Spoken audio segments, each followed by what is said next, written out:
In my seminars the last few years, I have covered what I have found to be those few simple basic principles that can make major changes in life and lifestyle.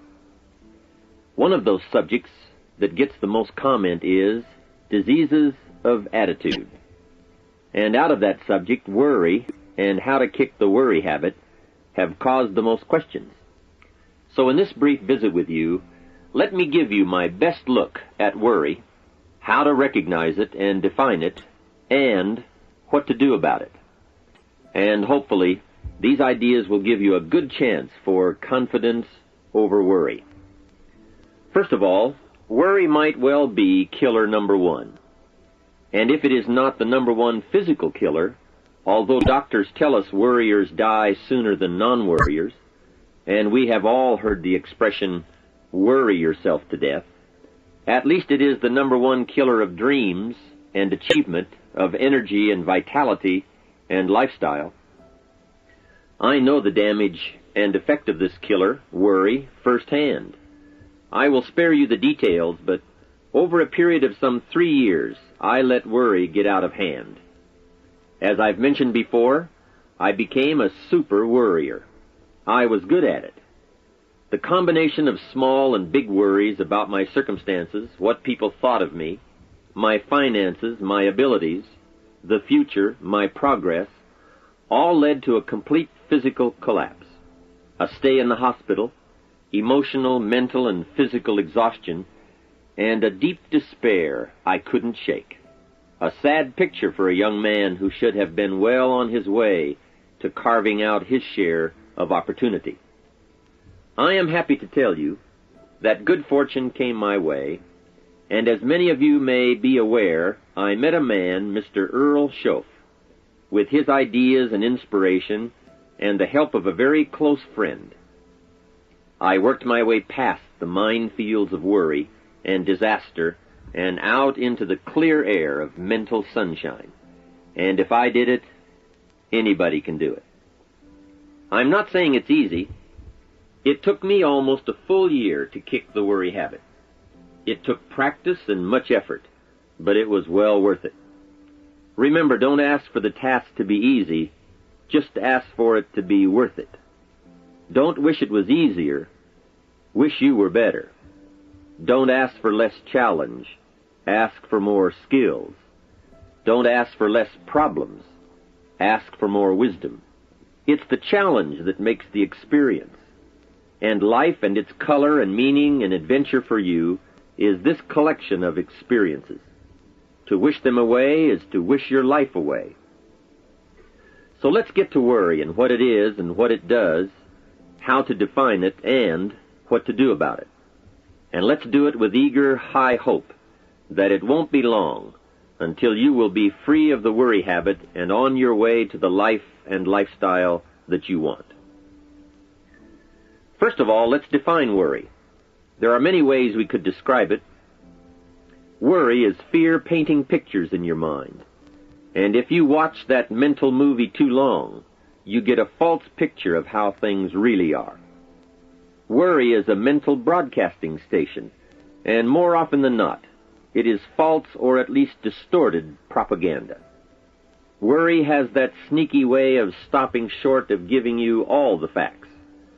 Worry is often the trickery of mentally filtered facts on the negative side and the bold declaration that these are all the facts. Worry has the mental audacity to suggest that the elevator only runs one way, down. Many times worry is a 5-alarm bell for a wastebasket fire. And worry is a depletion of constructive emotion. It's wasted mental energy. It's like letting the starter run the battery down when the car won't start. And worry is most often a lack of all the facts, a lack of full understanding, a lack of total information, and an unpreparedness of ability, knowledge, talent, courage, faith, and all the other virtues. That should give us a better definition of worry, and remember, left unchecked, it can become like a mad dog loose in the house, and the sorrow and pain and regret is too large a price to pay not to do something about it, and to do it now. You see, if you contemplated the total sum of human suffering long enough, it would drive you mad. You must understand how life is: human suffering, man's inhumanity to man, war, disease, poverty. But it must be in what I call its rightful ratio of your mental and emotional time. So much for what worry is. The next question is, what can I do about it? What is the first step? My best advice on this is to first recognize worry for what it is, admit what it does, and then decide you now want to be free. It first starts with decision on your part. And may I add, well, you should decide. Why let worry continue to take money out of your pocket and bank account? Why let worry any longer keep you from becoming all you can be? Why let it rob you of better friendships, better business, better profits, better results, better communication, better family relations? Why impose your worry on others any longer? It's a burden you can get rid of and a monkey you can get off your back. Why not be rid of those sinking, nagging feelings that all is not going to be well, that you can't do it, that it won't work out for the best? Worry is undue concern that takes up too much of your mental and emotional time. Now, we must all be concerned. Hey, life is no joke except to the jokers. Life and how to live it is a serious matter. It is risky, full of peril, and there are constant threats to the good we want and to the pursuit of happiness. However, it is undue concern, or concern that takes up too much mental time, that begins the harm. It's like a family planning a wonderful trip. While they certainly should be concerned about the condition of the car, the tires, and making sure they pick the proper route, it would be foolish to allow themselves to be completely turned negative with the thought that they might crash and kill the entire family. If that were the case, even if they went, the entire trip would be turned into one nightmare of fear, with the specter of chaos looming around every curve, rather than enjoying the wonderful trip they had planned for themselves and their family. A lot of people do that with their entire life. So, start to make these declarations, and if you mean it, they will start you on your way to confidence and adventure, free of the worry habit. Say first, I've had it with worry. I'm tired of being beaten down and hassled with all those negative mental pictures. I refuse to be tricked by false facts. I'm really not that weak. Never again do I want those sick feelings inside, those mental false alarms. I'm tired of the drain on my resources. I'm tired of the embarrassment of the lack of confidence. I don't want people, especially my family, to see me in this state anymore. I've got more to offer. I refuse to let my life be short-circuited any longer by letting my mind run wild with a distorted view of the facts, whether I bring it up or if it comes from someone else. Prove it to yourself. Think back over all the things that you worried about, all the fantastic, catastrophic events that your well-meaning advisors had told you were going to happen. Be pleased that none of them ever happened to you, or else you would not be alive today. 90% of the things you worry about never happen anyway. All of us have had these well-meaning advisors who want to appear larger in the eyes of those they wish to advise, and who immediately rear back and describe every single bad option they can think of that might possibly happen. By the time they have finished, the one who has come for some confidence and some help wonders why he even bothers to live anymore. And the fact is, those things are never really going to happen anyway. Bring to question now what your mind tells you or what others tell you, and pledge not to go for false alarms. I've had it is a good beginning. This first step will start you arguing with your worry thoughts. Soon you will start to examine your fears and worries to see if they are valid, and you won't let your mind play those mental tricks any longer. It is possible to destroy any emotion you have, including worry and fear, by a very simple process, and that is, analyze it to death. Drag it out on the table and look at it. Weigh it against all of your past experiences. Make sure this one can stand against all the past facts you have. You will now start to use worry instead of letting worry use you. It's a beginning, being in control instead of out of control. You will now let concern and the first signs of worry prompt you to learn, ask questions, and look at all sides in order to evaluate true, positive, constructive action. Now you can say, I will let fear advise me of the facts, but I won't let fear tell me these are all the facts. Nor will I let fear determine my reaction to the facts. I will gladly take up the war of faith over doubt, reason over fear, and positive expectation over worry. So talk to yourself right now into a change of attitude. Be persuasive. Go all out. Show yourself the hell if you don't, and the good life of answers and progress if you do. Say to yourself, what a fantastic feeling it must be to stop the panic drain on my mental energy, emotion, and physical strength. Imagine putting all that saved energy and emotion and strength into my action plans for the good life. Hey, accept the challenge. Believe your beliefs, doubt your doubts, stay on the campaign to give worry a bad time. Like being your own conscientious judge, say, I've had it with the presentation of a one-sided story. I sustain the objection that worry has failed to bring out all the facts. I despise these mental courtroom maneuvers that try to belittle my client, me. I demand the whole truth, and if worry will not be silent, I may cite him for contempt of the court of reason. Call up that scene often when worry wants to hassle you with the same old tricks and the same old results. It will work every time. Okay, let's move on to some really positive steps. If you can survive all that has happened to you up to this moment in your life, in spite of doing and thinking many of the wrong things, imagine how you can succeed by now starting to do some of the right things. First, the best answer to worry is confidence, and confidence starts first with awareness. Here is one of the most important lessons in life to learn.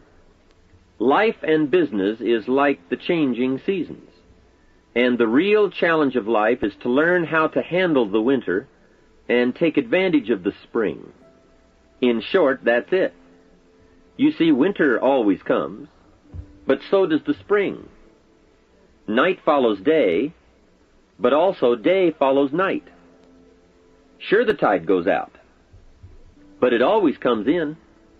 Opportunity follows difficulty as surely as difficulty follows opportunity.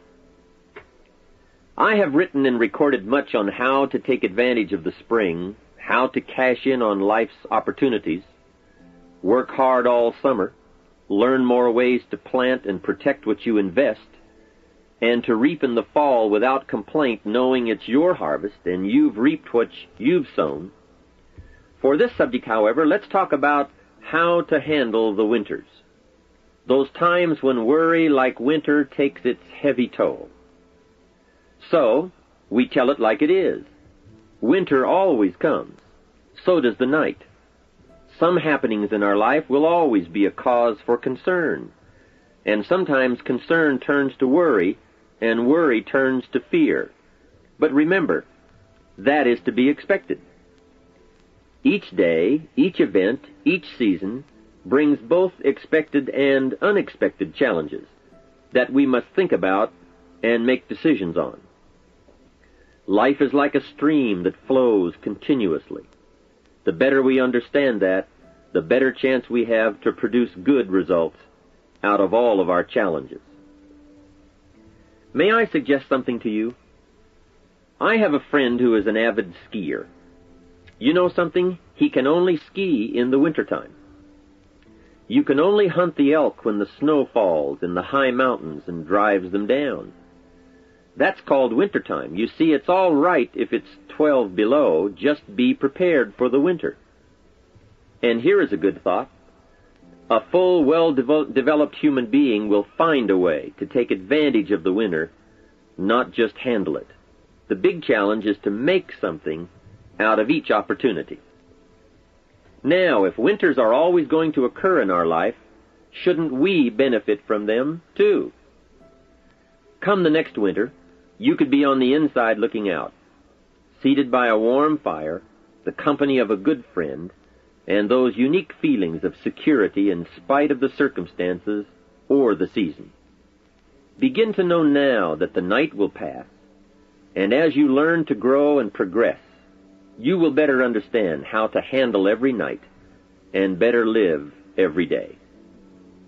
Here's some of the best advice I have on worry. First, don't be afraid to face the facts of life.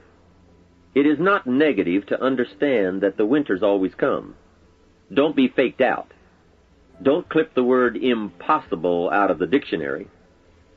Sure, the Bible says all things are possible, but I don't really understand all that means. My daughters ask me, have you ever tried putting toothpaste back in the tube? Don't say I don't want to hear the problem. I don't want to see the difficulty. Don't show me the weeds. Don't say anything negative. Only see the positive. That's foolish. There is a thin line between positive thinking and kidding yourself. And remember, there's also a thin line between faith and folly. Here is the key. Humans have the unique ability to see it as it is, and they also have the ability to see it better than it is. One is called fact, the other is called faith. Faith you develop, facts you acquire. The facts you acquire are essential. It's like belief. You constantly must find facts to support your belief. Faith says, I will move mountains. It doesn't say, I will move mountains if someone gives me a bulldozer. I'll move a mountain if they will build me a road up there, if the weather's nice, if they give me a shovel. Faith just says, I will move mountains. Faith doesn't ask for a result to prove its existence. Faith is because it is. And remember, people die for faith. And some people give up everything they own, their life, for faith. Many years ago, over in Vietnam, a Buddhist monk did a very clever thing. He did the ultimate in political dissent. He burned himself to death. That toppled the government. That was faith. Totality begets totality. Here is a good prayer. Help me to see it as it is, and help me to see it better than it is, and then inspire me to act. Facts and faith and action. What a combination for personal progress. And action puts fear to flight. An Old Testament phrase says, watch the ants, you sluggard. Consider their ways and be wise. Not a bad suggestion. The study of ants. What do they do in the summer to prepare for the winter? That's a lesson in life and survival. Happiness, wealth, peace, security, success, safety, friendship, reward, results, and all human achievement comes from a growing ability to understand and handle the changing seasons. And so we come right back to the theme of our entire enterprise, self-development. Learn to work harder on yourself than anything else. The key to all success in economics or mental health is self-development. It will all change for the better when you change for the better. It's what you become that really counts. And you are the only variable. So a good statement is, you can't be all positive. You can't be all confident. You can't be all faith. But confidence and faith and courage and inspiration can dominate worry and fear. Physical and emotional forces are always at work, and something will win and conquer. Make sure you give yourself the best chance to get mental and emotional domination over all of your challenges. And here is one of the master keys to the good life: developing the intelligence and accepting the challenge of putting all of your emotional experience into their rightful ratio. Beginning this progress can bring about the most dramatic changes. You see, disappointment is like winter. It always comes. It is foolish to say, don't be disappointed. But you must learn to discipline your disappointment. If it dominates 51% of your time, you're in trouble. Continued heavy disappointment is like 12 months of winter, and 12 months of winter leaves very little alive. Use the guidelines of seasons to adjust to all the meaningful things that happen to you. So concern, fear, and disappointment, like many human emotions, serve a useful purpose as long as they are kept in their rightful ratio. Left unattended, the weeds take over. Disappointment rules. Worry breaks loose. Fear gets the upper hand, and doubt moves in. But managed, worked, given human action with will and knowledge and purpose, and gardens overcome weeds.